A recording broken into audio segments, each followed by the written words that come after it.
오늘도 하나님의 놀라우신 은혜를 경험하시기를 축복드리고, 또 아까 기도하신 것처럼 밟고 가는 것이 아니라 얻어가는, 하나님 만나고 가는 시간이 되기를 축복합니다.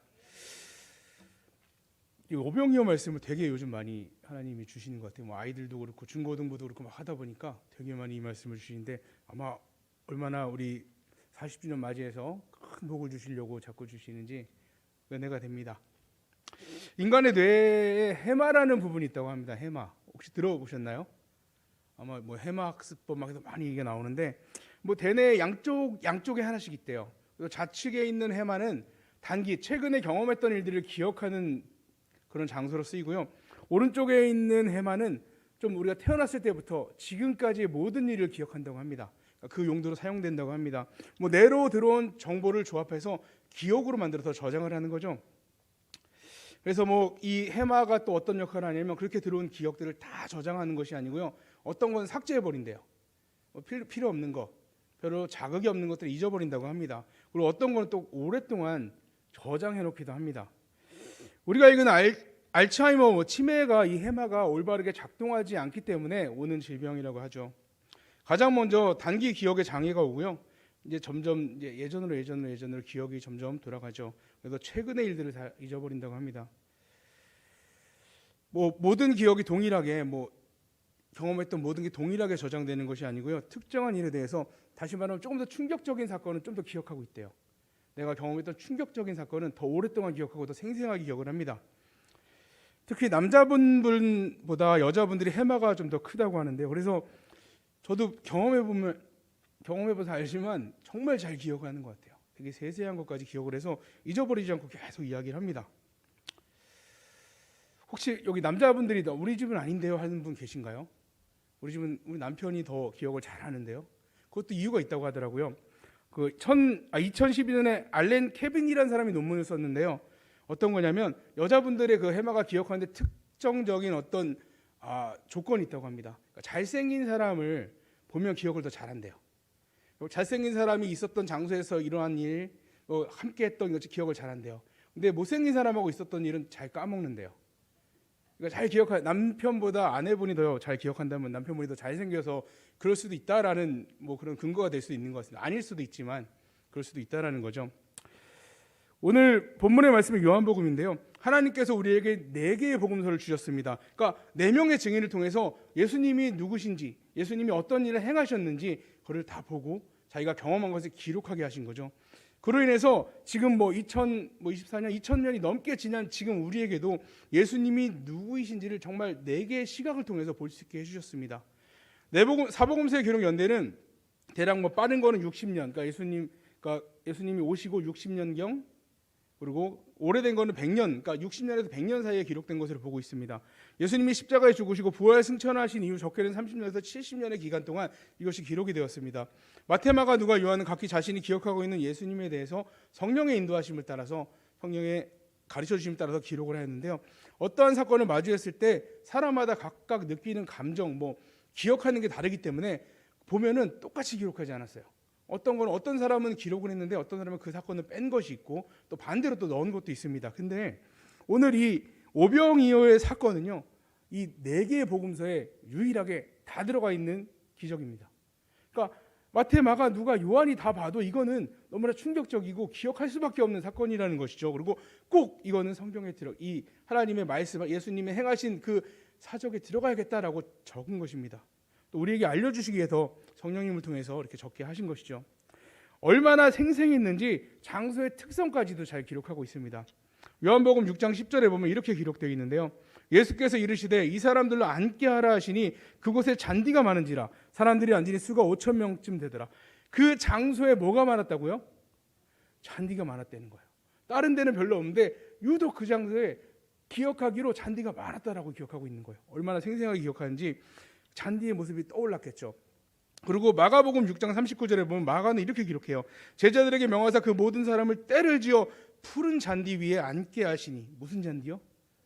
시든 잔디도 아니고 푸른 잔디 위에 앉게 하셨다라는 거예요. 다 그 장면이 생생하게 기억이 납니다. 예수님께서 어떻게 하셨는지 잘 기억하고 있죠. 마치 목자가 양떼들을 푸른 초장으로 인도하여서 풀을 먹게 한 것처럼 예수님께서 그 많은 무리들을 푸른 잔디 위로 모아서 앉게 하셨다라는 것이죠. 이와 같이 오병이어 사건은 이 복음서를 기록하는 그 순간에도 눈앞에 펼쳐지는 것처럼 기록을 하고 있습니다. 색깔까지 다 기록하고 있죠. 마찬가지로 우리도 이 오병이어 사건을 통해서 지금도 우리를 푸른 풀밭으로 인도해 주시는 그 예수님을 경험하시길 축복합니다. 오늘 1절에 그 후에 예수께서 디베라의 갈릴리 바다 건너편으로 가심에, 디베라는 주후 20년경에 헤롯 안티파스가 황제 티베리우스를 기념하여서 만든 도시입니다. 티베리우스를 기념해서 디베랴라는 도시를 만들었죠.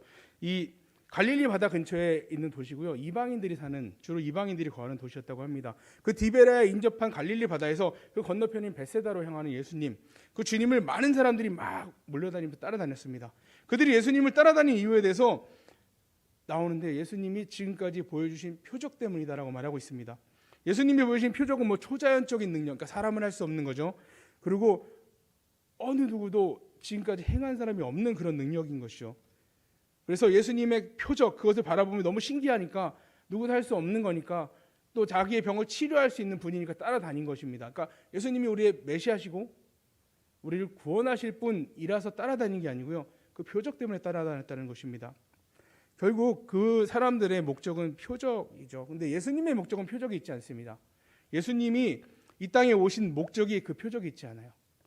그럼에도 많은 사람들은 표적만 따라서 우르르 몰려다녔습니다. 주님은 이렇게 주님을 따라다니는 병자들, 표적을 바라보고 나오는 사람들을 불쌍하다고 말씀을 하십니다. 마태복음 14장 14절에 보면 예수께서 나오사 큰 무리를 보시고 불쌍히 여기사 그 중에 있는 병자를 고쳐주시니라. 예수님께서 이 병자들을 고쳐주실 때 그 마음이 불쌍한 마음이었어요. 그들을 보니까 너무 불쌍해요. 정말 구원을 바라보지 않고 이 치료만을, 표적만을 바라보며 따라오는 그들, 또 그의 질병을 당한 모습들을 불쌍하게 여기신 것입니다. 그러니까 주님께서 긍휼히 여겨주시면 질병의 문제가 해결되는 거죠. 주님이 우리를 불쌍히 여겨주시면 우리의 문제는 해결이 됩니다. 예수님의 아버지의 마음, 부모님의 마음으로, 또 그들의 구주의 마음으로 불쌍하게 보셨습니다. 그리고 예수님의 이 최고의 긍휼의 마음이 이루어진 것은 십자가입니다. 십자가 위에서 예수님이 우리의 모든 죄를 대신해서 올라가 못 박혀 죽으시면서 그 긍휼의 마음을 보여주셨습니다.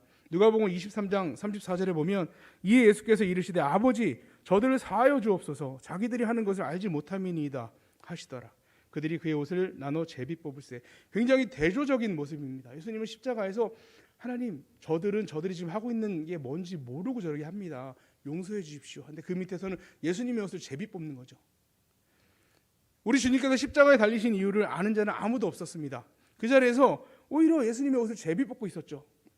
그리고 오히려 저주를 퍼붓는 사람도 있고 침을 뱉기도 하고, 야 네가 정말 구주면 내려와 봐라 이렇게 말하는 사람도 있었죠. 그 상황 속에서 예수님이 그들을 불쌍히 여기셨습니다. 오히려 그들이 하는 그 죄악된 행동을 용서해 달라고 하나님께 구하고 있었습니다. 그들이 우리입니다. 우리는 아닌 것 같죠. 예수님이 말씀하신 그들이 우리예요. 알지 못하는 자들. 예수님을 따라다니는 수많은 무리들이 원하는 것은 이 육신의 문제를 해결받기 위한 것입니다. 그런 무리들을 불쌍히 여기신 주님께서 그들의 육신의 문제를 해결해 주셨습니다. 그들이 그러니까 예수님을 만나고 예수님께 바라고 구해야 될 것은 구원이었지만 자기들이 구해야 될 걸 알지 못했습니다. 그러니까 당장 이 육신의 문제를 해결받기 위해서 따라다녔죠. 진정한 메시아 되신 예수님을 알아보지 못하고 예수님을 따라온 그 무리들, 주님께서는 그들에게 육신의 양식을 채워주십니다. 요한은 그날에 대해 특별하게 기록을 하고 있는데요. 요한복음 6장 4절 오늘 본문에 마침 유대인의 명절인 유월절이 가까운지라. 유월절은 하나님께서 이스라엘 백성의 생명을 살려주신 날입니다. 죽음이 넘어갔잖아요. 이스라엘 양의 피를 바른 그 이스라엘 백성의 집은 누구든지 바르면 넘어갔습니다. 그리고 바르지 않았으면 죽었습니다. 그러니까 죽음이 넘어간 날이죠. 이스라엘 백성의 문인방 문설주에 바른 양의 피가 바로 그들을 구원해 그 죽음에서 넘어가게 했듯이 우리의 구원도 마찬가지로 예수 그리스도의 보혈로 죽음이 넘어가는 것입니다. 원래는 죽어야 되는데 넘어가는 거죠. 영원한 죽음이 우리를 넘어가면 예수 그리스도 때문입니다. 예수께서 유월절에 이 무리들을 먹이심으로 당신이 생명이심을 또 보여주십니다. 요한복음 6장 48절에 내가 곧 생명의 떡이니라.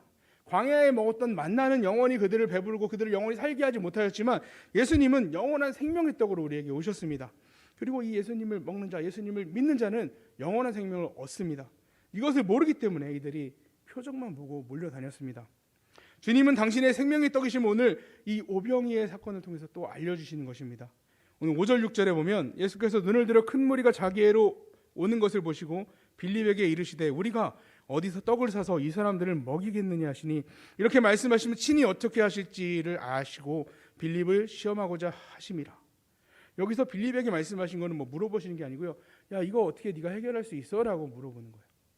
이 문제가 있는데 네가 한번 해봐 라고 말씀하시는 겁니다. 근데 이미 예수님은 답을 다 알고 계셨죠. 그리고 빌립을 시험하기 위해서 말씀했다라고 얘기하고 있습니다. 만약에 우리 성도님들이 그 자리에 있었다. 내가 빌립이다. 예수님이 이렇게 말씀하시면 뭐라고 대답을 하실 건가요? 야, 이 많은 사람들이 굶고 있는데 어떻게 떡을 사서 먹일 수 있을까? 뭐라고 대답하실래요? 저도 말문이 막혔을 것 같아요.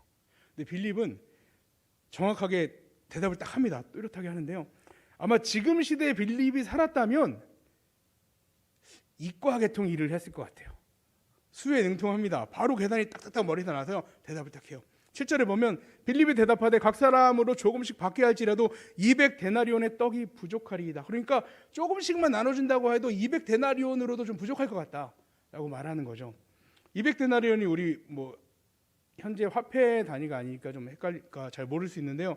뭐 보통 데나리온은 성인 노동자의 하루 품삯이고요. 제가 찾아보니까 지금 뭐 하루 일당에 18만 몇천 원 이렇게 되더라고요. 그러니까 18만 원을 기준으로 했을 때 3,600만 원.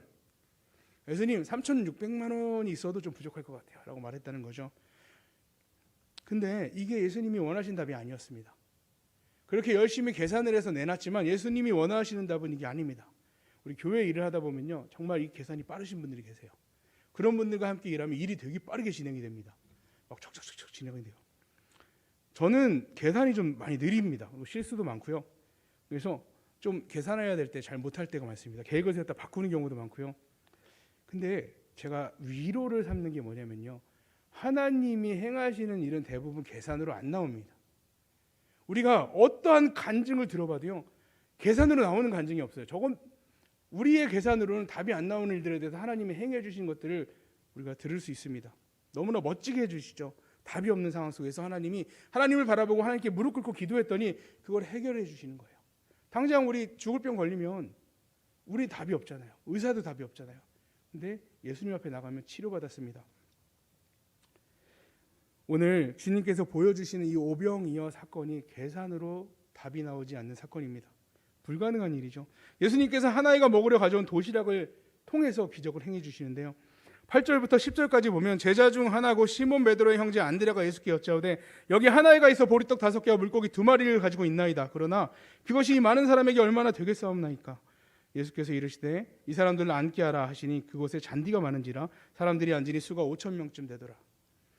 유대인들의 보통 주식은 밀가루로 빵을 만들어 먹었다고 합니다. 그러니까 보리로 만든 빵은 주로 가난한 사람들이 먹는 주식으로 기록이 되어 있더라고요. 계산기를 두드렸던 빌립과는 다르게 안드레는 보잘것없어 보이는 하나의 도시락을 주님께 갖다 드렸습니다. 이 정도가 우리가 갖고 있는 겁니다. 하지만 그 뒤에 이 양으로 이 많은 사람들이 먹을 수 있을까요? 라고 부정적인 이야기를 하죠. 남자면 5,000명, 실제는 뭐 2배가 될 수도 있고요, 3배가 될 수도 있습니다. 그 많은 사람들이 있는 그곳에 먹을 수 있는 음식이라고는 고작 물고기 2마리와 보리떡 5개가 전부입니다. 어찌 보면 안드레의 반응이나 빌립의 반응은 너무나 당연한 반응이고 우리도 언제나 그렇게 말할 수밖에 없는 반응입니다. 현실은 그렇잖아요. 현실은 불가능하고 먹일 수도 없고 돈도 없고 방법이 없는 거죠. 근데 예수님께서는 왜 이들이 이럴 줄 아시면서 시험을 하셨을까요? 왜 그러셨을 거라고 생각하시나요? 제가 한번 질문 하나 드리겠습니다. 여러분, 알토스가 무슨 뜻인지 아세요?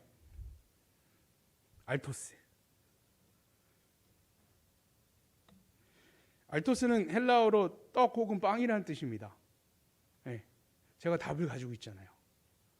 제가 답을 가지고 말씀드린 거잖아요. 지금 알토스 아시냐 몰라도 돼요. 알토스 몰라도 우리 떡빵 먹는데 전혀 지장 없습니다. 근데 제가 답을 있는 거 알려드렸죠. 예수님께서 답을 갖고 계셨어요. 방법을 알고 계셨어요. 그리고 물어보신 거예요. 그러면 제자들이 어떻게 해야 돼요? 자기가 계산하는 게 아니라 주님만이 아십니다. 주님이 하실 수 있어 이래야 되는데 자기가 답을 막 내놨잖아요. 이 많은 사람을 먹이려면 200데나리온이 있어야 합니다. 여기 물고기 2마리와 보리떡 5개가 전부입니다. 주님, 이거는 불가능합니다. 할 수 없는 일입니다.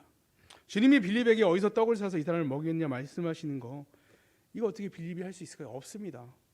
40년 동안 광야에서 양을 치던 모세에게 하나님이 그를 보내서 너를 통해서 내가 바로 왕에게 잡혀있는 이스라엘 백성, 그 유대인들 다 구원하겠다.